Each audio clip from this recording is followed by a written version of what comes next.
할렐루야.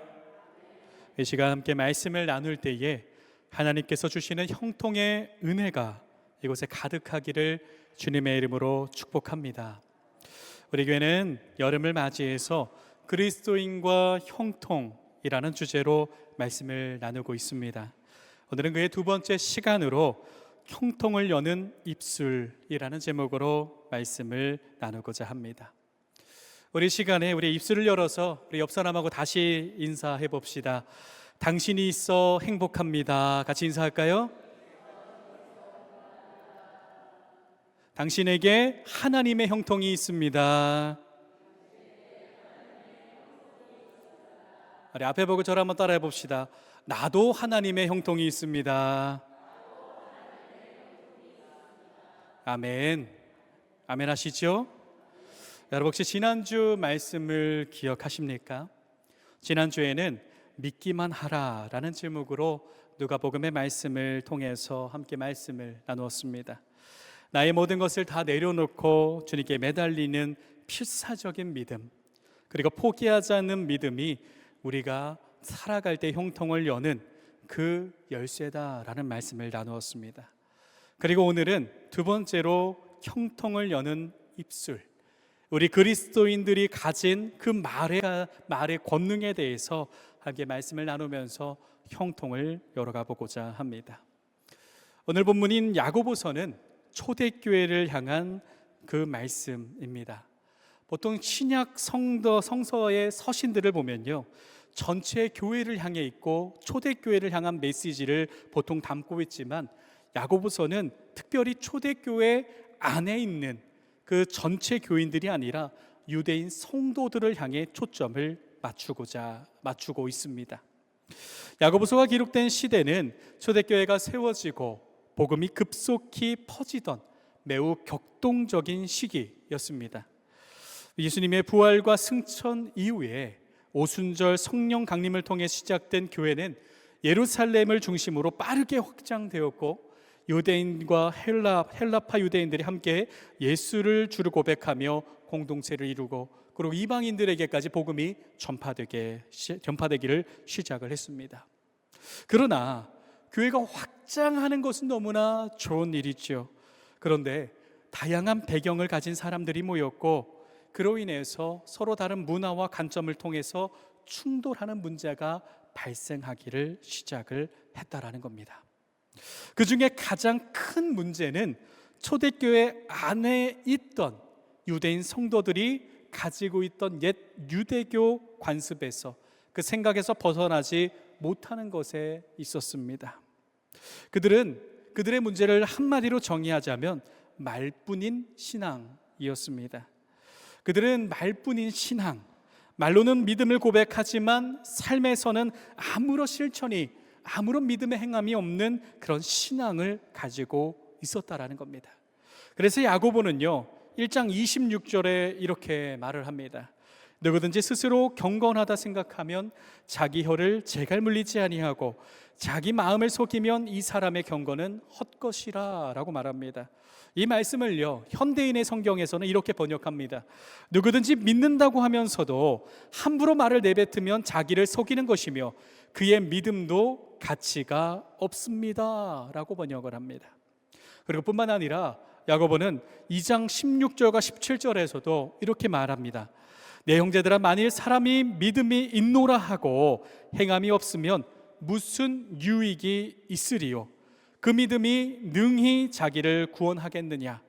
이와 같이 행함이 없는 믿음은 그 자체가 죽은 것이라 라고 야고보는 매우 강하고도 분명하게 말뿐인 믿음은 죽은 믿음이다 라고 선언을 합니다.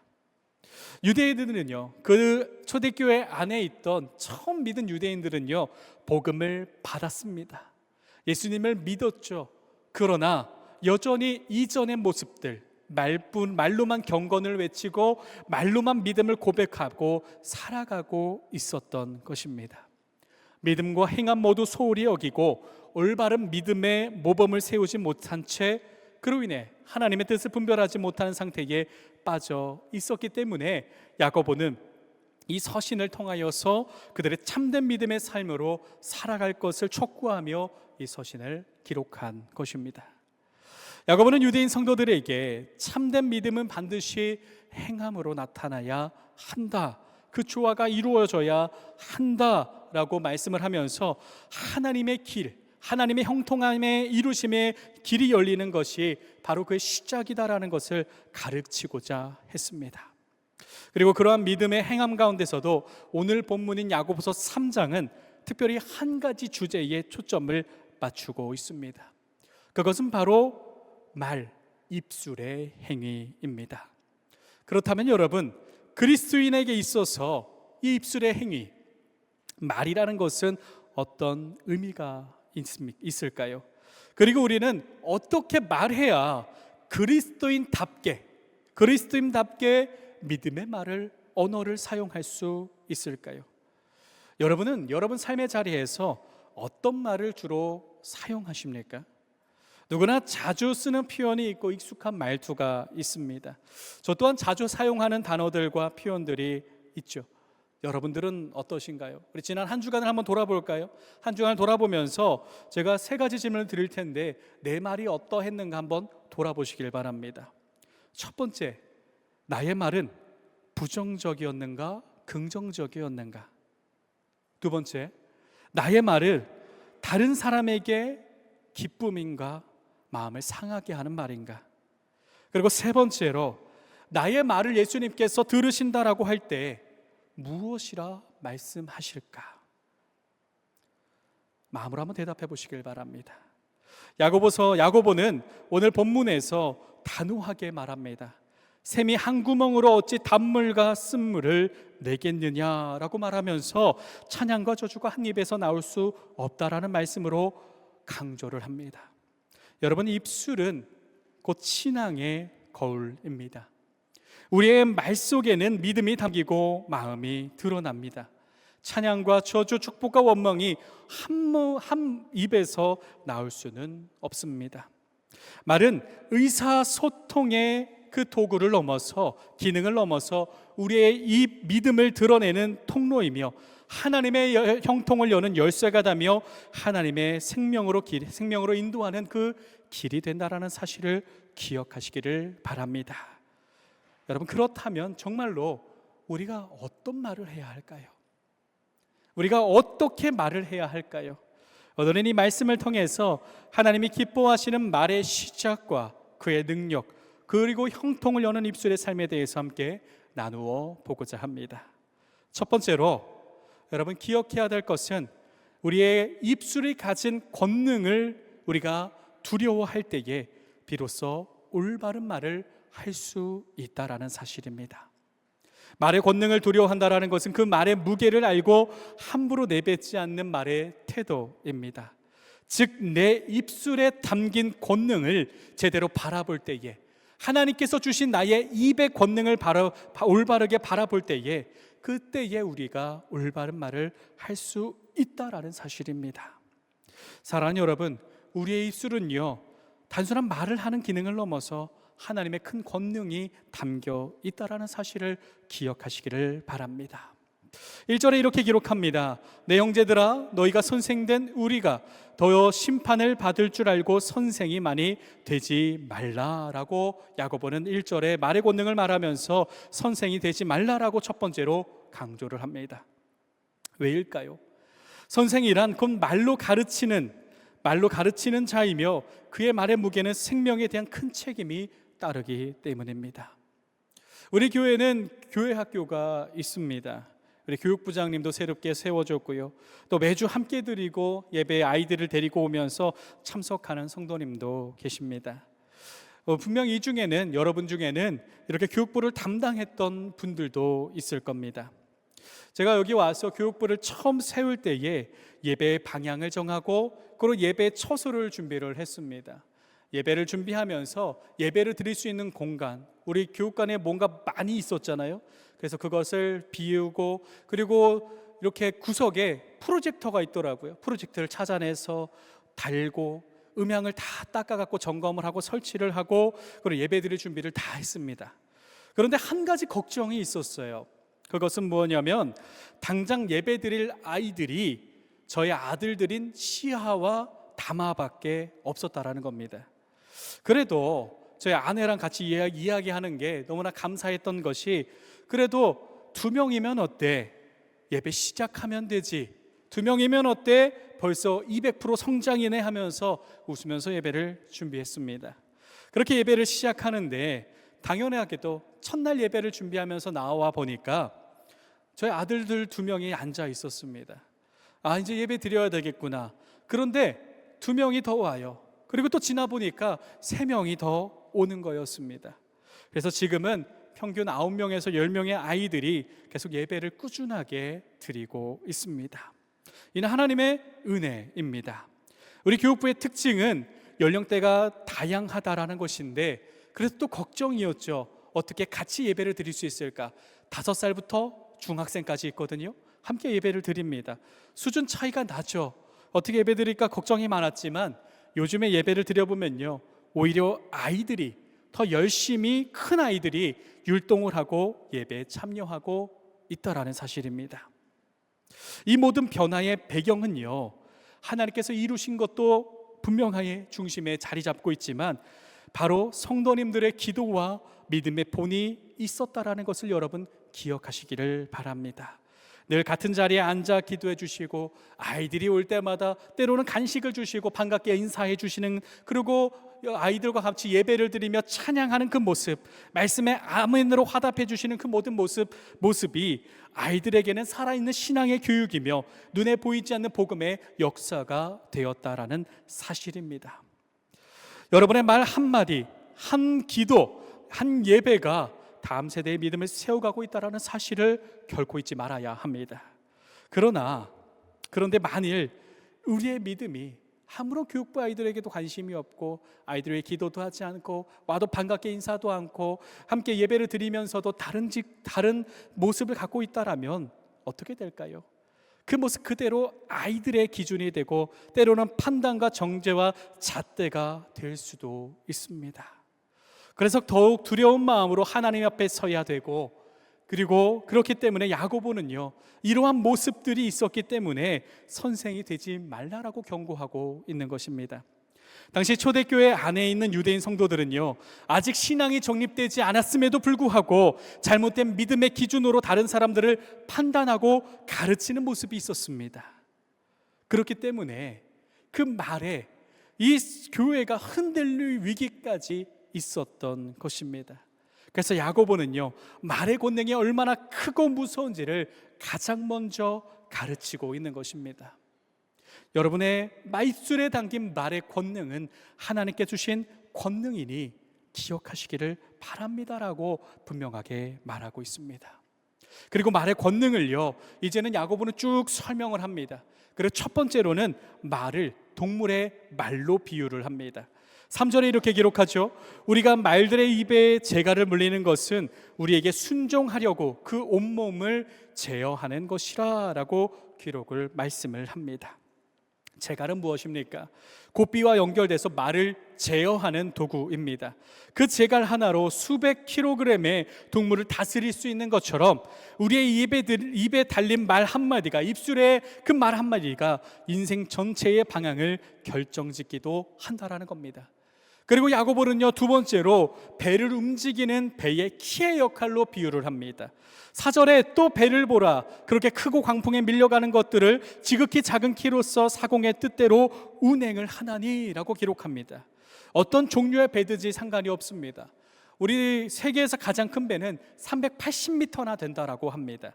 아무리 거대한 배라도요, 작은 키 하나로 배가 움직입니다. 방향을 결정하고 나아가게 됩니다. 그러나 그 키가 잘못 작동을 한다 그러면 어떻게 되겠습니까? 방향을 잃고 표류하고 파손할 수밖에 없습니다. 그만큼 말의 권능은 크다라는 겁니다. 그리고 5절과 6절에 이렇게 말합니다. 이와 같이 혀도 작은 지체로 돼 큰 것을 자랑하도다. 보라, 얼마나 작은 불이 얼마나 많은 나무를 태우는가. 혀는 곧 불이요 불의의 세계라. 혀는 우리의 지체 중에서 온몸을 더럽히고 삶의 수레바퀴를 불사르나니 그 사르는 것이 지옥불에서 나느니라 라고 말씀하면서 이 말을 마지막으로는 불로 묘사를 합니다. 성경에서의 불은요, 하나님의 진노와 성령의 임재를 상징합니다. 즉 말은요, 축복의 불이 될 수도 있고 파괴의 불이 될 수도 있다라는 겁니다. 우리의 이 말의 권능이 담긴 이유는 하나님께서 나를 사랑하시고 그 이미 권능을 우리 안에 주셨기 때문입니다. 여러분, 말의 권능을 기억하시기를 바랍니다. 여러분의 입술을 열어 고백하는 그 말들은요, 단순한 고백을 넘어서 하나님의 능력이 담겨 있고 하나님의 그 축복과 하나님의 크신 능력이 담겨 있다라는 사실을 기억하시기를 바랍니다. 여러분, 다시 질문을 드리고자 합니다. 여러분은 삶을 살아가면서 믿음 생활하면서 이 권능의 말을 어떻게 사용하고 계십니까? 나의 말은 가정을 살리고 있습니까? 나의 말은 불안하게 하고 있지는 않습니까? 내 말이 교회를 세우고 있습니까? 아니면 무너뜨리고 있습니까?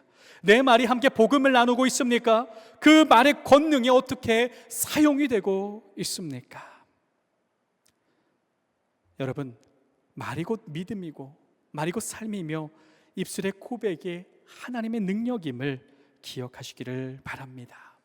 그리고 그 말을 인식하면서 얼마나 그 말이 강력한 능력을 갖고 있는지 여러분 기억하며 입술을 여시길 바랍니다. 우리의 주신 말씀을 통해서 입술을 열 때에 하나님께서는 우리의 입술을 열어 고백하는 그 고백 가운데 하나님의 형통과 하나님의 능력과 하나님의 역사를 가득 담아 주실 줄을 믿습니다. 여러분이 올바른 말 한마디 그 입술의 고백이 열 때에 그때의 형통의 길이 시작이 됩니다. 오늘 이후로 내 입술의 고백, 이 입술 안에 하나님의 권능이 담겨 있구나. 누구를 만나든지 어떤 사람을 만나든지 나의 입술을 통해 이 사람이 하나님을 만날 수도 있구나 하는 그 믿음 가지고 말씀을 나누시기를 바랍니다. 하나님께서 그 입술을 통해 가정과 교회와 여러분의 삶의 자리를 형통의 자리로 인도하실 줄을 믿습니다. 말의 권능을 마음에 새기며 나아가는 저와 여러분이 되기를 주님의 이름으로 축복합니다. 그리고 우리 두 번째로 우리가 기억해야 될 것은요, 두 번째는 온전한 입술의 고백으로 형통을 선포해야 한다라는 겁니다. 말의 권능을 알았다면 그 말의 권능에 맞게 하나님의 합당한 뜻에 맞게 사용을 해야 한다라는 겁니다. 형통을 여는 복은요, 내 안에 머무는 것으로 끝나지 않습니다. 내 안에 머무는 곳에서 이제 입술의 고백으로 나와야 한다라는 겁니다. 야고보서 오늘 본문의 9절과 10절에 이렇게 말합니다. 이것으로 우리가 주 아버지를 찬송하고 또 이것으로 하나님의 형상대로 지음받은 사람을 저주하나니 한 입에서 찬송과 저주가 나오는도다. 내 형제들아, 이것이 마땅하지 아니하리라 라고 말씀합니다. 야고보는 아주 명확하게 말합니다. 한 입에서 다른 말이 나올 수 없다. 축복과 저주가 나올 수 없으니 하나님의 권능을 기억하고 하나님의 축복을 입술을 열어 고백하라라는 것입니다. 근데 이는 어디에 있든지 어느 곳에 있든지 우리는 똑같은 말을 해야 한다라는 겁니다. 우리는 때로는 상황 속에서 부정을 이야기하기도 합니다. 상황 속에서 안됨을 먼저 생각하기도 합니다. 그러나 우리의 입술에 권능이 담겨 있다면 우리는 하나님의 형통으로 입술에 고백을 하며 걸어가게 됨을 믿으시기를 바랍니다. 여러분, 사람의 신체 가운데 제어할 수 없는 단 한 가지가 있다라고 합니다. 그것이 무엇인지 아십니까? 바로 뇌입니다. 생각이에요. 만약에 여러분, 지금 제가 여러분에게 질문 한 가지 드려보죠. 여러분, 강아지를 생각하지 마세요 라고 한다면 지금 머릿속에 강아지를 떠올릴 수 없는 사람이 있을까요? 지금 머릿속에 뭐 작은 강아지, 큰 강아지, 진돗개, 허스키, 제가 말하면 말할수록 계속 이미지로 떠오를 겁니다. 그러나 이것을 반대로 말하면요, 하나님의 권능이 내 안에 있다라는 고백, 내 입술에 하나님의 권능이 있다라는 것을 우리가 믿는다면 우리는 입술의 고백을 열어 고백할 때에 하나님의 축복을 언제나 나눌 수 있다라는 사실입니다. 로마서 10장 10절은 이렇게 고백합니다. 사람이 마음으로만 믿어 의에 이르고 입으로 시인하여 구원에 이르느니라. 여러분 하루 중에 얼마나 자주 긍정적인 말을 하고 계십니까? 혹시 무의식적으로 안 돼요. 앞서 말씀드렸던 것이 소용없어요. 할 수 없어요. 그 사람은 틀렸어요. 그 사람은 안 됩니다 라고 스스로 다른 사람을 또 부정적으로 이런 말투를 사용하고 있지는 않으십니까? 제가 말씀을 준비하면서 보니까 일상 속에서 자주 사용하는 단어 중에 정말 자주 사용하는데 사람들을 이야기 나눠보면 그 정말 부정적인 단어 한 가지를 생각했습니다. 그게 무엇인지 아십니까? 그것은 죽겠다라는 단어였습니다. 요즘 날씨가 너무 덥죠? 그럼 어떻게 하죠? 야, 더워 죽겠다, 쪄 죽겠다 그러죠. 배고프면 뭐라 그러죠? 배고파 죽겠어, 밥 좀 줘요.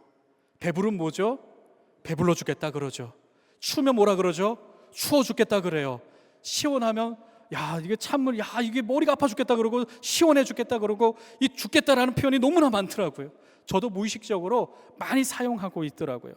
그래서 제가 입술의 고백, 입술의 형통에 대한 말씀을 준비하면서 이 말을 조금 바꿔보면 어떨까라는 생각을 했습니다.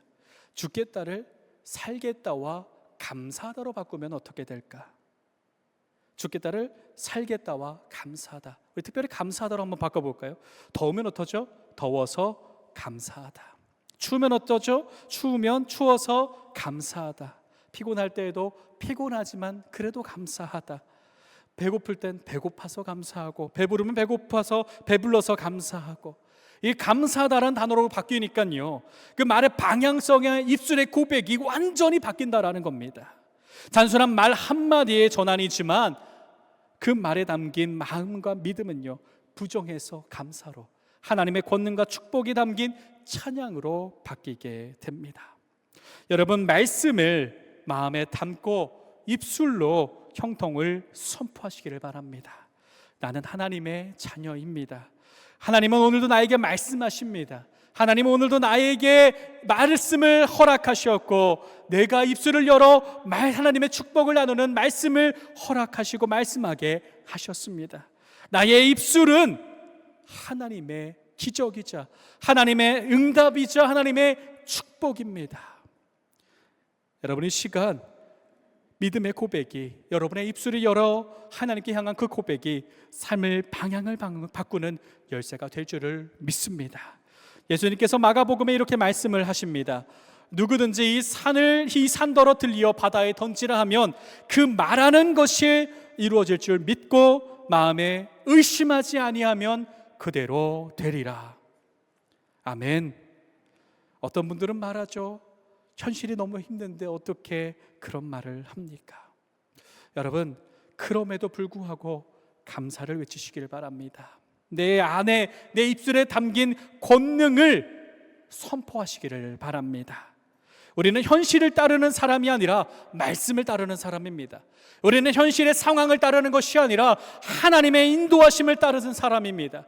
우리는 현실의 기준이 아니라 하나님의 약속이 나의 삶의 기준이기 때문에 나의 입술의 고백이 바뀌면 하나님의 인도하심, 하나님의 삶으로 바뀌게 된다는 겁니다.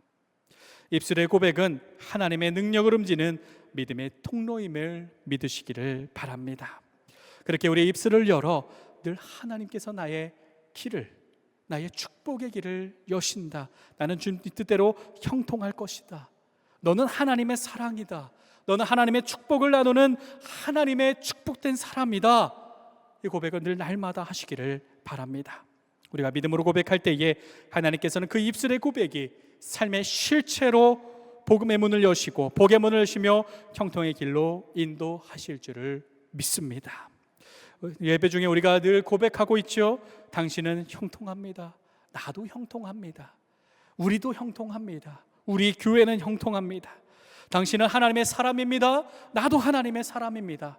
이 고백이 단순한 인사가 아니라 저와 여러분의 삶의 그 복을 여는, 형통에 여는 열쇠가 되기를 간절히 소망합니다. 이제부터 우리의 말 한마디 한마디가 하나님의 능력을 선포한다라는 그 사실을 믿으시길 바랍니다. 이제부터 우리의 말 한마디 한마디가 나의 입술의 고백이 됨을 믿으시길 바랍니다. 우리의 말씀 우리의 입술의 고백 한마디 한마디가 우리의 가정에, 우리의 자녀에게, 우리의 교회에, 우리의 다음 세대들에게, 우리의 이웃들에게, 우리의 직장의 동료들에게, 만나는 삶에서 만나는 모든 사람들에게 축복과 하나님의 복을 전하게 된다라는 사실을 믿고 나아가는 저와 여러분이 되기를 주님의 이름으로 축복합니다.